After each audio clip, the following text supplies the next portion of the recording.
The Preacher's Files is one of the most visited sites of its kind in the Brotherhood. Now, I know that there are sites that have a lot more visitors than the Preacher's Files, but those sites appeal to a different audience. And for purely study purposes, there are very few sites in the Brotherhood that have more visitors than the Preacher's Files does. Out of tens of thousands of sites in the Brotherhood, only a handful receive more traffic, considering sites of the same type. The Preacher's Files offers sermon outlines, a few audio sermons. It offers the sermon outlines are suitable for use in printing. If you've ever printed out things on the internet, you'd sometimes wish that they didn't include all the advertising and the header and the sidebar and all those things. But the Preacher's Files sermons are formatted to where when you print them, they print so that you can go up to a pulpit and go through them there. They're easily visible and don't include all the surrounding things that most websites might have on there. They're suitable for printing and handing out. The Preacher's Files was begun with the purpose of linking to articles of good quality. So when I started the Preacher's Files, it was on Tripod, or it was on a Roadrunner site. It was on both of those at one time. And it was just a bunch of links. And I would have pages and pages and pages of links. And then I started preaching myself and started putting my sermon outlines on there. And then Kevin got involved, and I started putting Kevin's sermon outlines. And now I have the sermon outlines of several people that have included theirs, that have contributed theirs. Also, there are many bulletin articles by Bill Jackson and myself and Kevin Cawley and many others. It was begun with the purpose of doing this, but I've added some things since then. I well remember when I put the Preacher's Files online under the URL, the Preacher's Files, preachersfiles.com. It was right before the planes hit the towers. September 4th, 2001 was the day that went online. Forums were added in 2003, right at the end in November, and sometime later, blogs were instituted. For those that are statistically minded, in 2007, there were 220,133 unique IPs. If you know anything about the internet, you know what an IP is. It doesn't necessarily mean a unique visitor, because you could get on America Online and 10,000 people can use the same IP, or someone in a company, the whole company could have the same IP, or a dorm or something of that nature. But because we can't determine all those things, unique IPs are used for statistical purposes. It might be just one person, but it might be 1,000 people. 220,133 in 2007. Visits, 467,603. Pages, 2,799,463. Let's skip to 2009. Remember, I said in 2007 the unique visitors were 220 some odd thousand, but in 2009, 423,315. There's been a good deal of growth since 2007. Visits, 706,868, and pages, 3,403,589. Now let me project for 2010, considering the statistics so far this year. I project the unique visitors to be 567 some odd thousand, and the visits to be 935,000, and the pages somewhere around 5.4 million. Let's talk about the countries. It's easier to tell you which ones the Preacher's Files doesn't go to than the ones they go to, because there are 200 countries and territories, something like that. And these are the ones that in the last 12 months I did not receive any visitors from. Greenland. No visitors from Greenland. I'm going to have to do something about that. Western Sahara. It's on the western part of Africa. And right beside it is Mauritania and Guinea. All those three Western African nations I haven't received traffic from in the last 12 months. Somalia, for obvious reasons. It's a very undeveloped country, and probably every line that could support internet has been cut down and taken away. Chad, no traffic from Chad. Central African Republic and the Congo. Those are all African nations, but there are 4 nations in Asia that there haven't been any traffic from. Turkmenistan, Uzbekistan, Kyrgyzstan, and last but not least, North Korea. No traffic from North Korea. I wonder why. You might want to know the top 10 of nations that have sent traffic to the Preacher's Files, and these are non-U.S. nations. Of course, U.S. is the number 1. And the heaviest traffic comes from Texas, if you want to know that, for obvious reasons. There are more congregations there than any place else. The Philippines, big traffic from the Philippines. You look at my map that I have on my stats program, and it's just one big block around Manila. There are many churches and brethren in that area. The United Kingdom, Canada, India, Australia, South Africa, Nigeria, Singapore, Malaysia, and Kenya rounds out the top 10 non-U.S. Traffic senders. The second 10, New Zealand, Ghana, Jamaica, United Arab Emirates, Trinidad and Tobago, Saudi Arabia, Germany, Indonesia, Ireland, and the Bahamas. And the list goes on for pages, but those are the top 20, 21 if you count the United States. These are, I'm so glad we, before this lesson, got to hear about world evangelism, because it is true, far and near. The fields are teeming.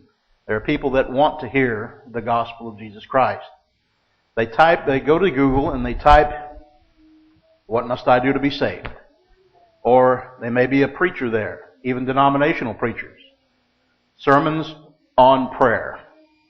Go to Google and type in sermons on prayer, and 1 or 2 is the Preacher's Files. And they come and they leave comments on those sermons sometimes in halting English. Good lesson, send me more. And we indeed do our best to send them more. Bible teaching to all corners of the earth is what the Preacher's Files is all about. There's no way I could do it all myself. I couldn't have possibly written all the material that's on there.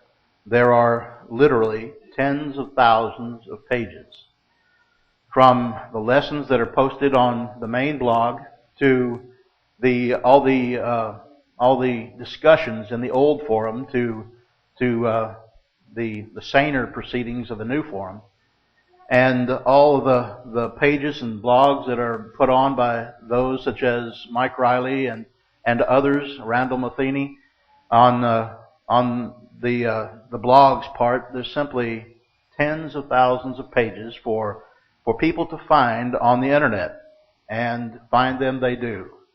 Thousands every day. In fact, there's someone on the Preacher's Files at this very moment, while I'm speaking to you, finding out something about the Bible and what they must do to do a certain thing. They're looking for answers. They type in questions, and they find those answers on the Preacher's Files. You perhaps want to know about the work, and the work means, what do I do to keep it going? Operating the Preacher's Files requires many skills. Don't be impressed by that. Doesn't mean I'm really good at any one of them. It just means I know enough about them to keep it going. In fact, many of you have that kind of operation with what you do. You don't know. A mother doesn't have a doctor's degree, but she knows enough to clean a wound and put a Band-Aid on. And basically, that's what I do with the Preacher's Files. I find out what I need to do to solve a problem, and I go solve the problem. I build and maintain a website. I learned when I was a guard on the University of Texas campus, I was guarding the campus computer store.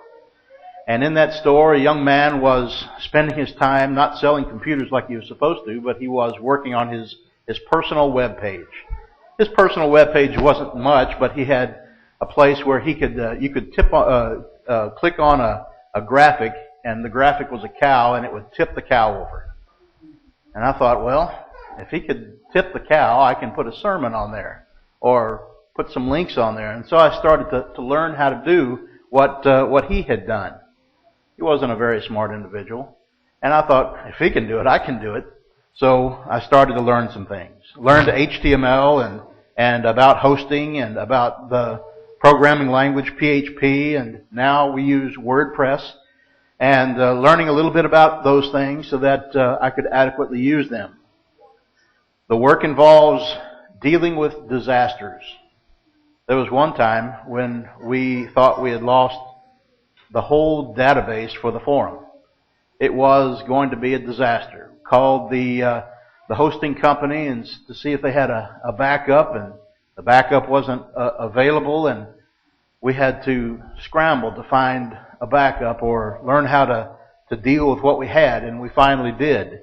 But it seems like 12 hours that we were fighting, Kevin and I, trying to get that site back up. Someone calls, your site's down. I never tire of hearing that.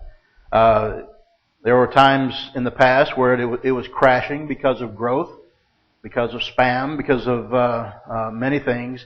These are things that I have to deal with regard to the Preacher's Files. You say, well, wouldn't it be more, you feel that it would be more profitable to spend time in study. Well, but things have to be done.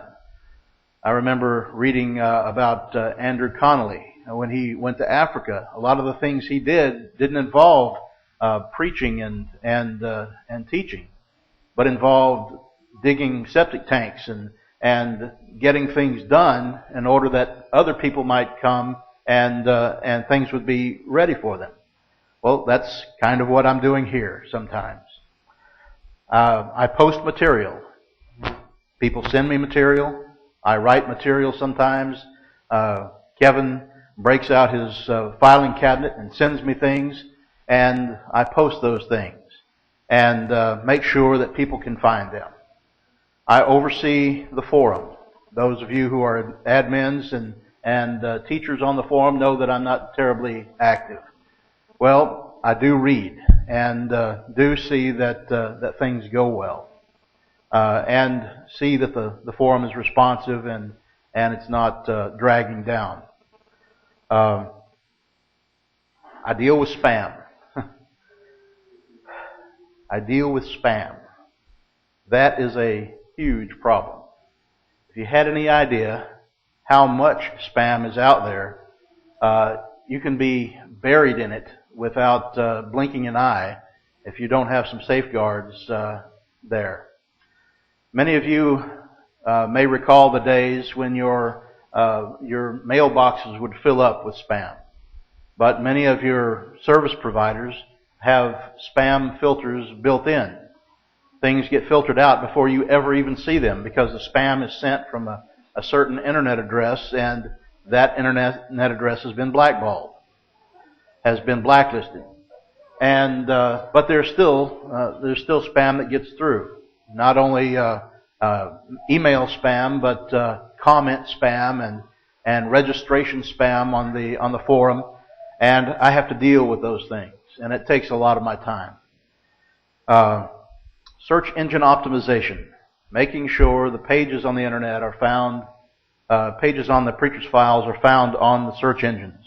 There's a good bit of study involved, and I spend some time making sure that these type things are done.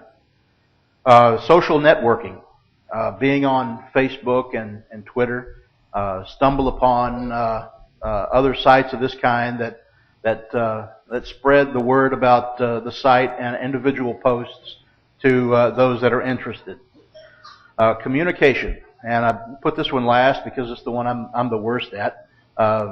Someone sends in a comment, getting back to them with an answer or something of that nature. It seems that that always makes it to the bottom of my list for some reason, and it's not something that's good. It's something that I hope to change over time. Challenges at the Preacher's Files, first of all, includes time. There's so many hours in a day, and I don't know how many of you spend hours in a day in front of a computer, but there's so many hours in the day that you can. If when you get past a certain time, your eyes start to blur and everything starts to look the same. And so you have to get up and walk away. And while you walk away, you may be rejuvenating, but people are still trying to spam your site. People are still trying to find the gospel. But there's only so many hours in a day and so many that you can spend in front of the screen. Another challenge is that the work is detail-oriented. And I'm not a detail-oriented person. I've had to become detail-oriented, but not enough to where I'm fully efficient. You imagine efficiency like a legal secretary or something like that. I am nowhere near like that. Most of the time, my priority list is what's on fire right now. It's a full-time job to run a website that doesn't pay a full-time wage. So I have to work at other things. Until April 30th of this year, I was employed with the University of Texas System in the security department. And I sat at a desk in front of a door. People would come in, and I would check to see that they were the right person. And I would deal with emergencies that came up in the buildings that I guarded. And that ended April 30th, and I've retired with a disability retirement. My feet are hurting right now. And that's the reason why I had a disability retirement, because my feet got bad. 23 years walking a beat or standing during move-ins at the dorm at the University of Texas or doing football games has caused me to have arthritis in my feet. So right now I'm on disability retirement and I've received a small pension to help me with that. I'm starting school in the fall. We're still talking about time now. I'm starting school in the fall at the Southwest School of Bible Studies, and that's going to use up, as you can imagine, quite a bit of my time. Like everyone else, I have family responsibilities. So these are all challenges that I face, trying to make time to expand the site, trying to make time to post material, to make sure spam hasn't flooded everything, to make sure the site is still running. Challenges also include sound doctrine. Great care must be taken because this is the gospel. It's I'm not blogging about the Astros or the Texas football team. I know this is Oklahoma, but I'm from Austin. You have to remember that. I could do that, and it really wouldn't matter. But great care must be taken. Someone begins to blog, you have to check and see what they're blogging about, and make sure it's sound doctrine. Have administrators and teachers in the forum that know their business, so that that sound doctrine will be taught there. This is part of the challenge. Lessons on the site are used around the world. I've had people email me saying, we use your lessons every Sunday we have no preacher, but we use your lessons every Sunday to conduct worship. I've had denominational preachers leave messages saying, that they use the material that I send. They have in their email address, Reverend so-and-so. And at least part of what they're teaching is the truth, insofar as those lessons are sound doctrine. It makes sense. The right seed be planted. The right seed must be planted. So that's the challenge. And I'm going to mention it again because still it's not only takes up a lot of time, but the spam itself is a challenge. It's disheartening. You spend a lot of time to put together a site, and then people send their messages on and try to put them on your site to sell. Oh, what do they sell? They sell their porn site. They sell their gambling site. They sell their male pills. They sell everything that can be sold. They try to put it on your site, and you spend your days, nope, nope, nope, nope, nope. Oh, there's one. I can keep that. Nope, nope, nope, nope, nope. Oh, here's one. I can keep that. That's the choice you have to make. Every effort I make to stop it is like a thumb in the dike. You stick your thumb and the dike is leaking, and there's another leak over there. And your arms are not long enough for two thumbs. And that's basically the way it is with regard to running a site and keeping it clean. The only permanent fix is to not have blogs, not have comments, not have forums, or even offer an email address where people can contact you. The only fix is to have a one-way text site. And then someone will figure out a way to hack into my account and deface my page. It's been done other places. Sometimes I'm tempted to just have a text site. But you know, I've met a lot of good people because I've had a site with a forum or have offered blogs and have an email address on my site. A lot of good people. Here's the testimony here today. Solutions to most problems are found in 90% of the spam is blocked before it ever gets to the site. But still there's that 10% that has to be dealt with. You'll want to know about the future. I told you a moment ago that I retired from my security work last April 30th. Early retirement was based upon health issues, so it's not a full pension. And I'm only 48 years old. I can't just retire. I'm going to begin the school in August, and I have support for that. But in the next year or so, I'm going to have to decide, what am I going to do after school? I must decide whether to preach full-time or work the site full-time. Preaching full-time presents challenges for my family that I won't go into, but it does. My family is best kept in one place. But there would be elderships prepared to hire, and that presents blessings. The preacher's files would be better for the family, but funding is a challenge. And talking about my skill set, raising funds is not high on that list. There are some that are better at it than I am and still have their problems. What could a full-time site owner do? I want to mention that for a moment. Well, the growth rate right now of the preacher's files over the last 12 months is 30%. 30% growth over the last 12 months. I am fully confident that if I worked on it for full-time for a period of a year, that the growth rate would be 100%. Now, that's not just wishful thinking. There are other people who have worked on it diligently and have become full-time administrators of sites and have achieved those kinds of numbers. I don't know how long it could be maintained, but I'm convinced doubling every year would be able. We're not going to run out of people to preach to. We're not going to run out of English speakers even. There are plenty of people who want to hear the gospel. I would spend more time expanding the site if I were a full-time site owner. I would promote it lectureships, take short mission trips. those places where the audience is concentrated. I mentioned the Philippines not long ago. I've been asked at times to come and have had to decline. I would spend more time writing for the site. Many things I could do if I were in that position. Websites like the Preacher's Files and others are the future of written gospel communication.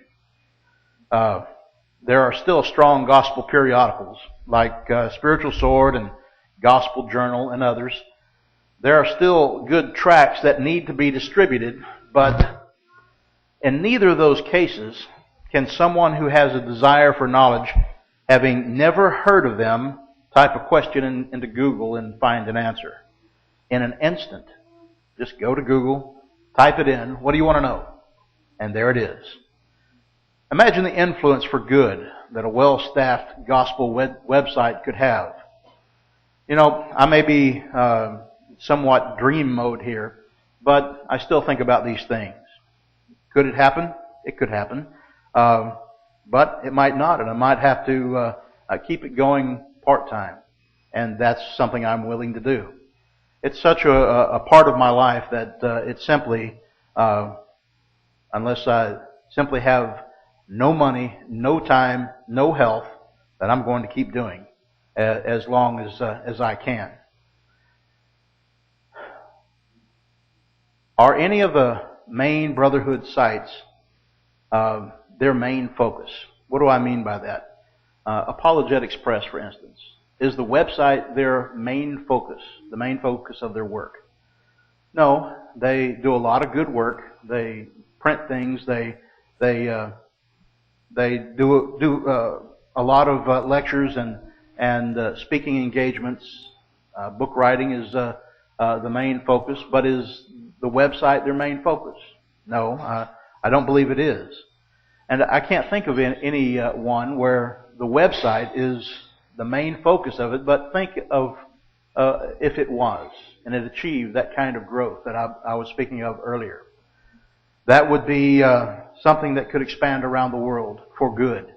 And I pray that things like that happen one day. That people realize the power of the Internet and not simply come to the conclusion, oh, you just read that on the Internet. Well, there are a lot of things like that on the Internet, but not everything. And we have the opportunity through sites like the Preacher's Files and others to spread the gospel around the world. And people are reading. And that's what I'd like to leave you with. People are reading. Not just in the United States, in Oklahoma, Texas, Tennessee, and the South, but in the United States, one of my biggest states is New York, and California. Around the world, there's someone, somewhere, all the time, on that website, reading what you write in the forum, reading what we have written in the past in those sermon outlines, and benefiting from them. And I don't know about the toll of souls saved. That's something I can't know. But I know that the seed is being planted. Now it's question time. Yes, sir. Since you are humble about and hesitant about, I know, sharing the cost of Preacher's Files, can you share that and explain the need of how short we're potentially falling on funding that, and also future needs of funding, or we might be falling short? Speaking strictly of hosting costs, is that what you're speaking about? That'd be excellent. Any other costs that you have to incur quietly along the way? Well, that would be talking about personal computers and internet lines and all that kind of thing. That's a household thing anyway. So, so far as the hosting cost goes, it's I believe right now it's $259 a month for the hosting of the site. That includes hosting several other sites. Many of you have benefited, I'm sure, from the Berryville Church of Christ site that Kevin and I worked on for many years, and that's on that server. And Pelham Church of Christ and Granby Church of Christ and Rush Springs Church of Christ is on that server as well, and many others. And that's what it costs. Others have suggested that I might be able to do it more cheaply, and that's probably true if I had a better skill set. So far as operating a server goes, I have the situation is that the server company does most of the work that if I had a better skill set, I could do myself. It's a fully managed server with full backups nightly, and that's why it costs more than if I, they said, here's your server, you run it. And I would have to be up in the middle of the night a lot more, I believe, if I went that route. $259 a month. Some money is coming in from those that are hosting. I'm hosting their website. It's above water right now, but it's not going to keep up for probably, I would say, 8 months. I'm going to be at even. What else? Did I say everything? Okay. Any other question you might have? Yes, sir. Well, so far as the collection of money goes, the elders and I, they oversee the collection of it. They have never expressed any directives so far as running the site goes, and we really haven't discussed those kinds of boundaries. It's a pretty loose situation. Yes, sir.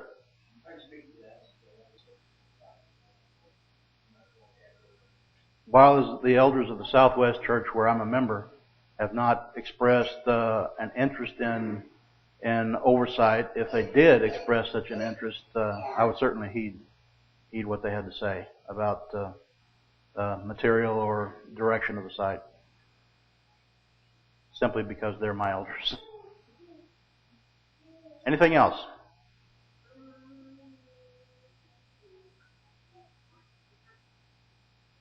All right. Everyone seems to be questioned out. Lee?